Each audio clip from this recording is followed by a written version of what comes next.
جب نزع کا عالم طاری ہو جاتا ہے تو پھر اللہ آسمان سے فرشتے بھیجتے ہیں، دو حدیث پاک کا مفہوم ہے، اور وہ آ کے باڈی کو سمیل کرتے ہیں، انسان کے ایک ایک جز کو سمیل کرتے ہیں، آنکھ ناک کان ایک ایک عضو کو سمیل کرتے ہیں۔ سمیل کر کے کیا کرتے ہیں؟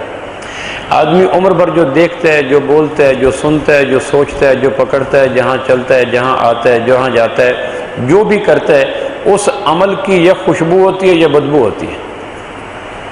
جس طرح تمباکو بدبو رکھتا ہے، موتیا خوشبو رکھتا ہے، بھنگ بدبو رکھتی ہے، گلاب خوشبو رکھتا ہے، سو آدمی کے وجود سے نکلنے والے اعمال دو حال سے خالی نہیں ہوتے۔ توحید خوشبو رکھتی ہے، شرک بدبو رکھتا ہے، سنت خوشبو رکھتی ہے، بدعت بدبو رکھتی ہے، تجارت خوشبو رکھتی ہے، سود بدبو رکھتا ہے، عدل خوشبو رکھتا ہے، ظلم بدبو رکھتا ہے، حیا خوشبو رکھتی ہے، بے حیائی بدبو رکھتی ہے، سچ خوشبو رکھتا ہے، جھوٹ بدبو رکھتا ہے، غیرت خوشبو رکھتی ہے، بے غیرتی بدبو رکھتی ہے، قرآن سراپا خوشبو ہے، موسیقی کے روئیں روئیں سے ہزار گٹروں سے بھی زیادہ بدبوئیں نکلتی ہیں۔ تو آدمی غلط دیکھتا ہے تو بدبو، جھکی آنکھ خوشبو، صحیح بولتا ہے تو خوشبو، جھوٹ بولتا ہے تو بدبو، صحیح سنتا ہے تو خوشبو، غلط سنتا ہے تو بدبو، صحیح سوچتا ہے تو خوشبو۔ تو یہ خوشبوؤں اور بدبوؤں کے قافلے آدمی کے ساتھ رواں دواں رہتے ہیں۔ تو موت کے وقت فرشتہ آتا ہے اور آ کر آدمی کو سمیل کرتا ہے کہ یہ آدمی نخلستان ہے، چمنستان ہے، عطار کی دکان ہے، یا گندی بہتی ہوئی ایک بدرو نالی ہے۔ موت کے وقت آدمی کی ٹی روز، پائزن، عطر، کستوری، دیگر خوشبوئیں ختم ہو جاتی ہیں۔ موت کے وقت جو خوشبوئیں نکلتی ہیں وہ اعمال حسنہ کی نکلتی ہیں۔ موت ایک ایسی چیز ہے جس طرح غریب بچے اپنی غربت کو چھپانے کے لیے کچی دیواروں پہ سفیدی کرتے ہیں، تو ساون بھادو کی پے در پے بارشیں برستی ہیں تو وہ ساری کچی سفیدی اتر جاتی ہے اور اندر کی دیوار کی برہنگی، دیوار کا کچا پن نظر آ جاتا ہے۔ آدمی عمر بھر اپنے وجود کے اوپر سفیدیاں کرتا ہے، میں مار ہوں، میں گجر ہوں، میں ڈاکٹر ہوں، میں پروفیسر ہوں، میں وی سی ہوں، میں چانسلر ہوں، میں شیخ ہوں، میں راجپوت ہوں، میں کھرب پتی ہوں، میں پریزیڈنٹ ہوں، میں پرائم منسٹر ہوں۔ یہ خوشبوئیں ہیں، یہ سفیدی ہیں جو آدمی اپنے گوشت پوشت کے وجود پہ کرتا رہتا ہے۔ موت کی بارش پڑتی ہے، خوشبوئیں اتر جاتی ہیں۔ آپ نے کبھی دیکھا ہو کسی آدمی کا حادثہ ہو جائے یا شدید بیمار ہو جائے، ہاسپٹلائز ہو جائے، تو پھر اس کے عزیز و اقارب پوچھتے ہیں میاں صاحب کا کیا حال ہے، پروفیسر صاحب کا کیا حال ہے، صدر صاحب کا کیا حال ہے؟ تو جواب ملتا ہے طبیعت بہتری کی طرف جا رہی ہے، کچھ امکان اچھے نظر آ رہے ہیں، بہار کے دریچے کھل رہے ہیں۔ پھر اچانک طبیعت یوں ٹرن لیتی ہے اور وجود ٹوٹ جاتا ہے، اور پھر آخری نزع کی ہچکی لگتی ہے اور آدمی لاش بن جاتا ہے۔ تو پھر اب جب میسج پہنچتا ہے دیہات کا آدمی ہے یا کسی علاقے کا آدمی ہے کہ فلاں آدمی فوت ہو گیا، تو پھر اچانک تعارف بدل جاتا ہے، لاش کب آ رہی ہے، ڈیڈ باڈی کب آ رہی ہے، میت کب آ رہی ہے۔ بھئی 5 منٹ پہلے جن القابات سے آپ نے حال احوال پوچھے تھے، انہی القابات کے ساتھ اگر پوچھ لیتے کہ میاں صاحب کو کب لا رہے ہیں، صدر صاحب کو کب لا رہے ہیں، ایم این اے صاحب کو کب لا رہے ہیں، تو کون سی قیامت ہو جاتی ہے۔ آخر 3 منٹ پہلے بھی تو یہی ٹائٹل تھے نا، یہی تعارف تھا، لیکن موت کی بارش پڑی اور تعارف ختم ہو گیا۔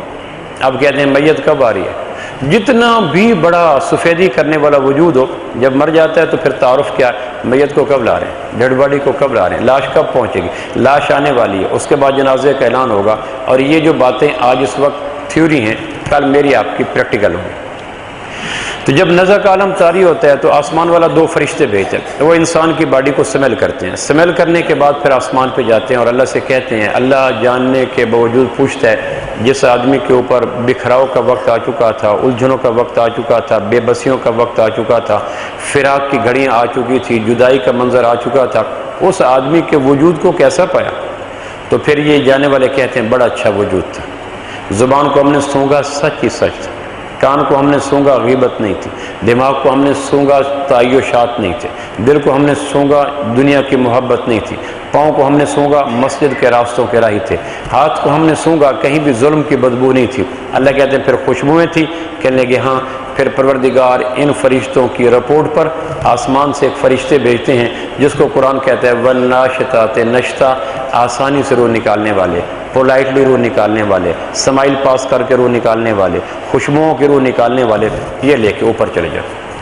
تو دنیا میں ہمارا آنے کا ہدف کوئی ڈالر، کوئی یورو، کوئی درہم، کوئی دینار، کوئی کار، کوئی کوٹھی، کوئی بینک بیلنس، کوئی پلازے نہیں ہے۔ یہ تو ایک دھچکا ہے، ایک جھٹکا ہے، ایک حادثہ ہے، ایک فکری ثانیہ ہے۔ اصل ہمارا آنے کا دنیا میں ہدف یہ ہے کہ ہم خوشبوؤں کو اکٹھا کریں۔ اپنے وجود میں خوشبوؤں کو اکٹھا کریں، اور ان خوشبوؤں میں سب سے بڑی خوشبو جو آدمی کی موت کے وقت نکلتی ہے جسم سے اور 7 آسمانوں سے اوپر تک اس کے اثرات پھیلے جاتے ہیں، ان خوشبوؤں میں ایک خوشبو کا نام حسن اخلاق ہے۔ حسن اخلاق وہ پھول ہے جس کے مقدر میں خزاں نہیں، وہ سورج ہے جو ڈوبتا نہیں، وہ چاند ہے جو ہمیشہ ماہ کامل رہتا ہے، گھٹتا بڑھتا نہیں ہے، وہ باغ ہے جس کے اوپر خزاؤں کا گزر نہیں ہے، وہ زندگی ہے جس کے تعاقب میں موت نہیں ہے، وہ چشمہ ہے جو کبھی خشک نہیں ہوتا۔ حسن اور اخلاق کی خوشبو زمین سے اٹھتی ہے، وہ مرنے والا کسی خانہ بدوش میں ہو، راوی کے کنارے پہ ہو، ہاسپٹلائز ہو، حادثے میں ہو، میدان جنگ میں ہو، پہاڑوں کے بیچ میں ہو، غاروں کے بیچ میں ہو، گروہ دشمنوں کے بیچ میں ہو، جب مرنے والا مرتا ہے اگر اس کے وجود میں حسن اخلاق نامی خوشبو جو مدینہ والے سرکار صلی اللہ تعالی علیہ وسلم کی طرف سے ملی، اور قرآن مجید میں اللہ رب العزت نے امام کائنات کی جن خوشبوؤں کو ہائی لائٹ کیا ہے اس میں ٹاپ پہ جو رکھی ہے وہ یہ ہے انک لعلی خلق عظیم، میرے محبوب کے روئے روئے میں حسن اخلاق کی خوشبوئیں انتہا کو پہنچی ہیں۔ یہ وہ خوشبو ہے جس سے غیر اپنے بنتے ہیں، یہ وہ خوشبو ہے جس سے دشمن دوست بنتے ہیں، یہ وہ خوشبو ہے جس سے رقیب حبیب بنتے ہیں، یہ وہ خوشبو ہے جس سے